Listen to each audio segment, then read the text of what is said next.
Et la parole est à Alexandra Cordebar, maire du 10e arrondissement pour le groupe Paris en commun. Madame la maire. Merci, monsieur le maire. Je voudrais d'abord, à la suite de l'intervention qu'elle vient de faire et sur le sujet des petites unités, remercier chaleureusement Véronique Levieux pour l'énergie qu'elle met à ces réformes indispensables de nos modes de prise en charge des personnes les plus âgées et les plus vulnérables d'entre nous. Vous le savez, ici à Paris comme ailleurs, la population vieillit. C'est un véritable défi qui est devant nous que de faire en sorte que notre ville puisse être confortable et accueillante pour toutes et tous et à tous les âges de la vie.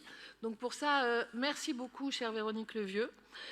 J'aborderai rapidement un sujet qui est très important, qui est le sujet des services d'autonomie à domicile.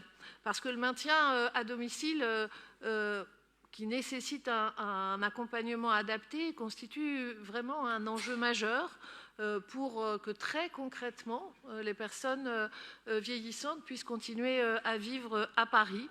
Et pour toutes sortes de raisons, ces services d'autonomie aujourd'hui souffrent d'un modèle un peu vieillissant, d'un modèle de financement qui n'est pas spécialement simple et qui leur rendre plus compliquée la tâche qui est la leur. Donc la ville, en proposant au SAD agréé et en télétransmission la mise en place d'un financement par dotation annuelle pour soutenir bien sûr leur trésorerie, ça permettra à chacune de ces structures d'avoir davantage de visibilité et de pouvoir organiser leur prise en charge des personnes qui en ont besoin dans de meilleures conditions. Cette délibération vient donc renforcer le soutien que la ville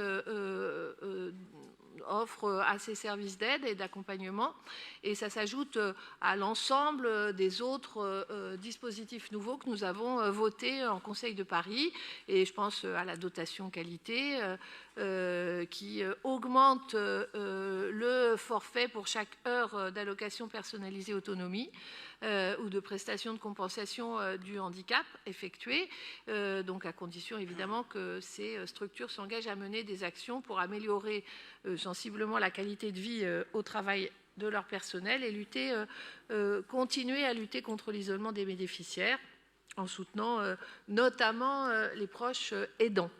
Voilà, donc cette délibération, comme les autres défendues aujourd'hui par Véronique Levieux, montre l'engagement de la ville de Paris à continuer sa transformation pour faire en sorte que cette ville soit de plus en plus accueillante pour les plus âgés d'entre nous.